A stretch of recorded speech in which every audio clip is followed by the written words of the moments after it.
Praise the lord. Bible గ్రంథము మరియు విజ్ఞాన శాస్త్రం. రక్తము ప్రాణమునకు మూలము.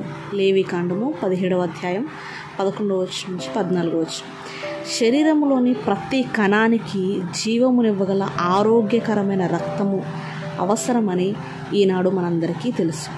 అయితే రక్తము చేసే పనిని విజ్ఞాన శాస్త్రం గ్రహించడానికి అనేక సంవత్సరాలకు ముందే దేవుడు రక్తము దేహమునకు ప్రాణము అని బైబిల్ గ్రంథంలో వ్రాయించాడు. అది మనం లేవికాండంలో చూడగలం. డిఎన్ఏ గురించి ముందుగానే చర్చించబడింది. కీర్తనల గ్రంథం మనకి 139వ అధ్యాయం చదివితే అక్కడ అంతా కూడా మనకు కనపడతా ఉంటుంది.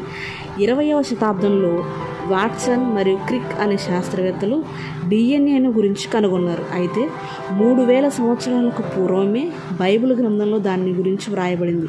నేను పిండమునై ఉండగా నీ కన్నులు నన్ను చూచెను, నియమింపబడిన దినములలో ఒకటైనా కాకమునిపే అని కీర్తనలు 139వ అధ్యాయంలో మనం చదువుతాం. అవునండి, ఈనాడు కనిపెడుతున్నారు శాస్త్రవేత్తలందరూ, కానీ బైబిల్ గ్రంథము ముందుగానే ఇవన్నీ కూడా తెలియచేసిందనమాట.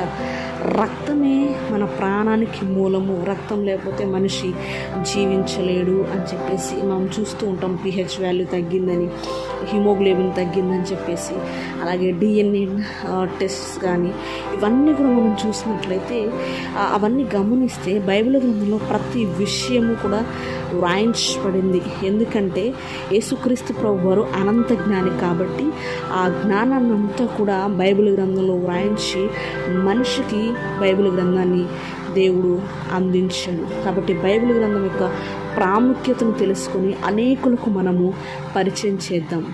ఆమేన్.